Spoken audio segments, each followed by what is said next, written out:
नमस्कार, प्रादेशिक समाचार के साथ मैं राहुल शर्मा। पहले मुख्य समाचार। मुख्यमंत्री हेमंत सोरेन कल साहेबगंज में आयोजित हूल दिवस कार्यक्रम में होंगे शामिल। परिसंपत्तियों का करेंगे वितरण। आज शाम रेल मार्ग से साहेबगंज के लिए होंगे रवाना। केंद्रीय गृह मंत्रालय ने पद्म पुरस्कारों के लिए 15 सितंबर तक मांगे ऑनलाइन आवेदन। अगले वर्ष गणतंत्र दिवस के अवसर पर पुरस्कारों की होगी घोषणा। थाईलैंड में खेले गए अंतर्राष्ट्रीय कराटे प्रतियोगिता में राष्ट्रीय टीम में शामिल लोहरदगा के खिलाड़ियों ने 4 स्वर्ण और 3 रजत पदक किया हासिल। और झारखंड में पिछले 3 दिनों से हो रही बारिश से लोगों को आज से मिलेगी राहत। अगले 3 दिनों तक छाए रहेंगे हल्के बादल। और अब समाचार विस्तार से। मुख्यमंत्री हेमंत सोरेन कल साहेबगंज के भोगनाडीह में आयोजित हूल दिवस कार्यक्रम में शामिल होंगे। वे सिद्धू कान्हू के बंधुओं से मिलेंगे और परिसंपत्तियों का भी वितरण करेंगे। हूल दिवस कार्यक्रम को लेकर साहेबगंज जिला प्रशासन ने सभी विभागों को तैयारी पूरी करने का निर्देश दिया है। जिले के उपायुक्त रामनिवास यादव ने बताया कि कार्यक्रम में विभिन्न विकास योजनाओं को लेकर विभागों की ओर से स्टॉल लगाए जाएंगे। उन्होंने जानकारी दी कि मुख्यमंत्री श्री सोरेन विभिन्न योजनाओं का शिलान्यास और लोकार्पण भी करेंगे। उधर उपराजधानी दुमका में हूल दिवस मनाने की तैयारी पूरी कर ली गई है। इस मौके पर विभिन्न स्थानों पर सिद्धू कान्हू, चांद भैरव, फूलों और झानों को श्रद्धांजलि दी जाएगी। मुख्यमंत्री हेमंत सोरेन ने आज आदिवासी हो भाषा वारंग क्षिति लिपि के निर्माता ओत गुरु कोल लाको बोदरा की पुण्यतिथि पर श्रद्धांजलि अर्पित की। इस अवसर पर उन्होंने कहा कि झारखंड की समृद्ध जनजातीय और क्षेत्रीय भाषा के माध्यम से राज्य सतत विकास के पथ पर आगे बढ़ते रहेगा। गृह मंत्रालय ने कहा है कि पद्म पुरस्कारों के लिए 15 सितंबर तक ऑनलाइन आवेदन किए जा सकते हैं। पद्म पुरस्कारों की घोषणा अगले वर्ष गणतंत्र दिवस के अवसर पर की जाएगी। मुख्यमंत्री ने कहा कि सरकार ने समाज के उन सभी वर्गों से नामांकन मांगे हैं जो समाज के प्रति निस्वार्थ सेवा में लगे हुए हैं।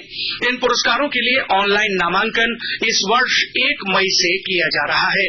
पद्म पुरस्कारों के लिए नामांकन से संबंधित विवरण पुरस्कार और पदक श्रेणी के तहत गृह मंत्रालय की वेबसाइट पर उपलब्ध है।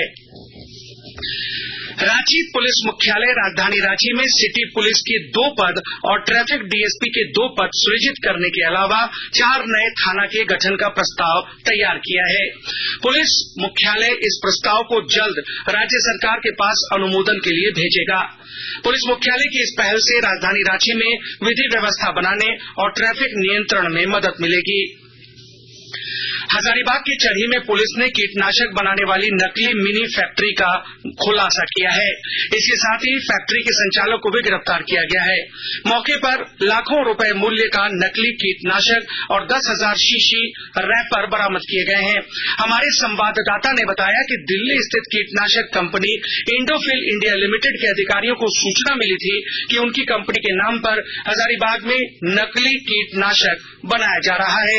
इसके बाद कंपनी के अधिकारियों की मौजूदगी में पुलिस ने यह कार्रवाई की। पूर्वी सिंहभूम जिले के बागबेड़ा रेलवे ट्रैफिक कॉलोनी की जमीन पर लीजधारी को कब्जा दिलाने पहुंची रेलवे पुलिस बल रेलवे के भूभाग के अधिकारियों को आज भारी विरोध का सामना करना पड़ा। रेलवे की कार्रवाई के खिलाफ जमीन के दावेदार रेलवे कर्मचारी सुनील पिल्लई ने आत्मदाह की कोशिश की। उन्हें अस्पताल में भर्ती कराया गया है। सुनील पिल्लई ने कहा कि रेलवे ने उनके पिता को 99 साल के लिए यह जमीन दी है। उनके पास जमीन के सभी कागजात मौजूद हैं। आकाशवाणी के ताजा तरीन समाचारों के लिए आप हमारी वेबसाइट newsonair.com पर लॉग ऑन कर सकते हैं। ताजा समाचार Twitter handle @AIR news alerts और Facebook page All India Radio news पर भी उपलब्ध हैं। आप प्रादेशिक समाचार एकांश के ट्विटर हैंडल @AIR news_Ranchi और फेसबुक, इंस्टाग्राम पेज तथा YouTube channel AIR news Ranchi पर भी हमारे बुलेटिन सुन सकते हैं। प्रादेशिक समाचार आप आकाशवाणी रांची से सुन रहे हैं। जामताड़ा जिला विधि सेवा प्राधिकार की ओर से 1 जुलाई से 30 जुलाई तक विशेष मध्यस्थता अभियान का आयोजन किया जाएगा। विस्तार से जानकारी दे रहे हैं हमारे संवाददाता। जामताड़ा जिला विधिक सेवा प्राधिकार के तत्वावधान में विशेष मध्यस्थता अभियान का आयोजन किया जाएगा। प्राधिकार के सचिव अभिनव ने बताया कि जामताड़ा जिला व्यवहार न्यायालय परिसर स्थित मध्यस्थता केंद्र में 1 जुलाई से 30 जुलाई तक कार्य दिवस में मध्यस्थता अभियान कार्यक्रम निर्धारित है। उन्होंने बताया कि अभियान के दौरान 16 समझौतों के आधार पर बिजली, रेलवे, मोटर दुर्घटना, वैवाहिक विवाद, खनन एवं खनिज उत्पाद, माप तौल सहित अन्य सुलहनीय मामलों का निष्पादन किया जाएगा। उन्होंने जिले के संबंधित पक्षकारों से मध्यस्थता अभियान का लाभ लेकर मामलों का निस्तारण के लिए समय पर आवेदन प्रस्तुत करने की अपील की है। सुभाष प्रसाद सिंह, आकाशवाणी समाचार, जामताड़ा। आज धुरती रथ यात्रा है। भगवान जगन्नाथ के आज मौसीबाड़ी से अपने धाम लौटने के साथ ही 9 दिनों तक चलने वाला रथ महोत्सव आज संपन्न हो जाएगा। इसे लेकर राजधानी रांची के जगन्नाथपुर में भी सुरक्षा के पुख्ता इंतजाम किए गए हैं। इधर मौसीबाड़ी में भगवान जगन्नाथ की पूजा अर्चना के लिए श्रद्धालुओं की भीड़ उमड़ रही है। थाईलैंड में खेले गए अंतर्राष्ट्रीय कराटे प्रतियोगिता में लोहरदगा जिले के कस्तूरबा गांधी आवासीय और झारखंड बालिका आवासीय विद्यालय की खिलाड़ियों ने राष्ट्रीय टीम की ओर से खेलते हुए 4 स्वर्ण और 3 रजत पदक हासिल किए हैं। जिला कराटे संघ लोहरदगा के अध्यक्ष अमित कुमार सिंह के नेतृत्व में खिलाड़ियों ने यह उपलब्धि हासिल की है। खिलाड़ियों में कुमकुम कुमारी, अनामिका उरांव, रोशनी उरांव, जूही कुमारी, सुनेहा कुमारी, अंजलि तिर्की और मरियम प्रवीण शामिल हैं। प्रतियोगिता में देश के अन्य राज्यों से कुल 28 खिलाड़ियों ने हिस्सा लिया, जिनमें झारखंड से केवल लोहरदगा जिले की 7 बालिका खिलाड़ियों ने भाग लिया। जूनियर एशिया कप हॉकी 2023 के विजेता भारतीय टीम में शामिल झारखंड के खिलाड़ी महिमा, रोशनी एवं दीपिका के लिए खेल निदेशालय में सम्मान समारोह का आयोजन किया गया। समारोह में खिलाड़ियों ने अपनी इस सफलता का श्रेय मुख्यमंत्री हेमंत सोरेन और खेल विभाग को दिया है।